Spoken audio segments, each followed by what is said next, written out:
Mm.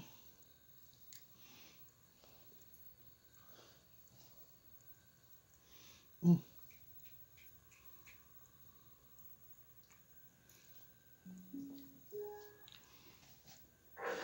For those who remember, for those who will never forget, and for a whole new generation who will experience it for the very first time.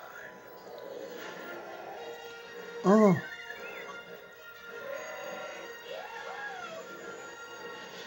The Star Wars trilogy.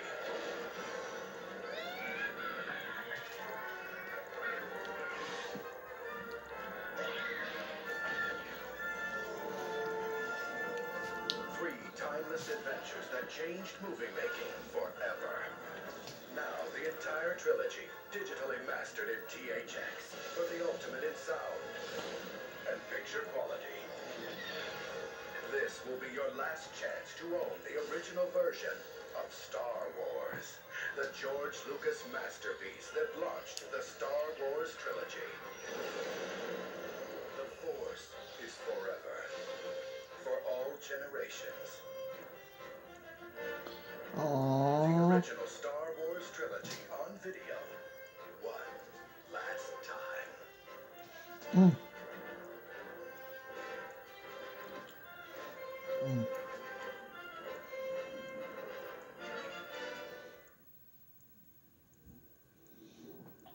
To me. Hello, I'm Leonard Maltin. You know, in the old days of those Saturday matinee cliffhanger serials, the audience had to wait an entire week to find out what happened to its hero. George Lucas went well beyond that. He kept us all waiting years between Star Wars, The Empire Strikes Back, and then finally, The Return of the Jedi. Thanks for being here, George. By the time you got to episode 3, did anything from public feedback, from your own second thoughts, change your vision of what the third installment should be? Or is it the way you thought it would turn out? No, it's pretty much the way it was always thought to come out. I mean, I had to make certain changes to things because in the original screenplay, the Ewoks were Wookiees, and Chewbacca really wasn't the co-pilot. So, and so when I did the first film, I loved the Wookiees so much. I said, well, I got to get a Wookiee here, even though, because those may never get done. So I took the Wookiee out of the battles and made him the co-pilot. Because originally they were sort of a primitive race of people who couldn't fly or couldn't do anything, and because that was the point. And so I had to figure out how I was going to do Wookiees, and I basically cut it in half and called them Ewoks. But it was a lot of that stuff is all there. But in the original, it was a ground battle and an air battle all together. How did you ever think of Jabba the Hutt? Well, Jabba, it's one of those things. I needed a gangster. I mean, he was in the first film, and in the special edition, we're putting back a lot of material with Jabba the Hutt in the first film, in the very first one that we did, and so he was in that. He was this big gangster, and it wasn't until a little later that we actually, because we couldn't do that sequence because we didn't have the time. But when we got to the third one, and Jabba appeared, then we did this whole thing of designing that one as a big kind of repulsive character. To me. We had a lot of designers coming up with various versions of Jabba the Hutt.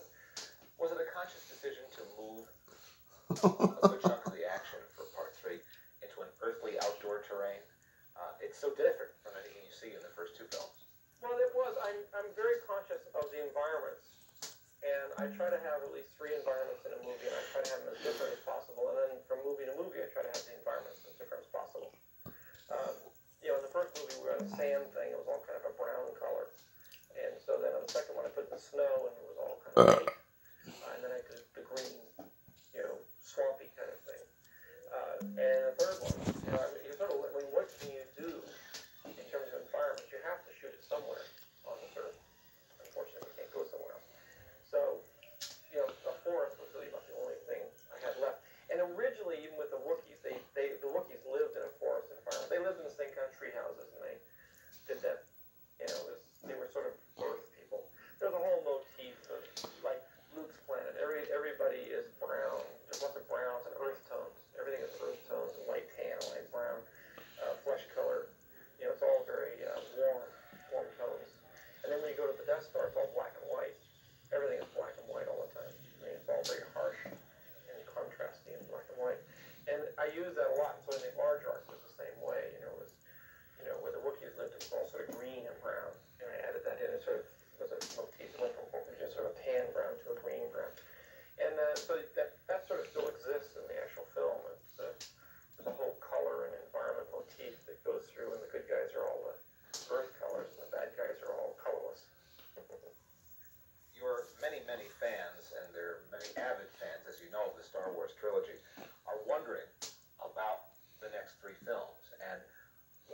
taken so long? Why does it take so long, and how long will it take?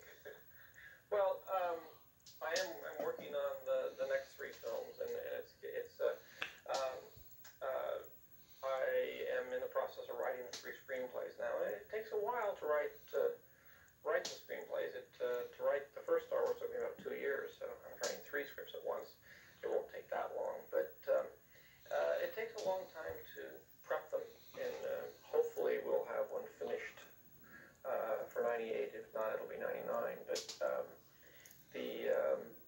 we're doing all 3 at once. I'm writing all 3 at once. And the first 3 are based on the backstory that relates to where everybody came from, how they got there, what their relationships are. Has this backstory been in your head all along from the inception? Or Yeah. I mean, I had to do the backstory in order to write the first 3.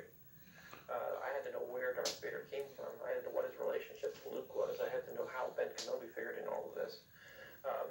I had to realize that I had to understand that there were twins, and the whole arc of the story in the 3 that are out there now is really the redemption of Anakin Skywalker. And so the first 3 I'm writing now are really about Anakin Skywalker. So now you have a redemption of somebody you don't really even know. He's just always in a black suit. But you don't know how he fell from grace and the trauma that went through to get him to there, and then his son brings him back. But it's, and the real story hasn't even been told yet. what would it take to persuade you to go back onto a soundstage and direct the film yourself? Well, I'd like to direct again. I mean, I'm very interested and still in directing. And there is a possibility I may direct on the next Star Wars. If I do direct again, it'll be the first one so that I can set the stage and how everything works for the other directors to follow. But as we approach the millennium, we can look forward to the prequel trilogy. Definitely. Interesting.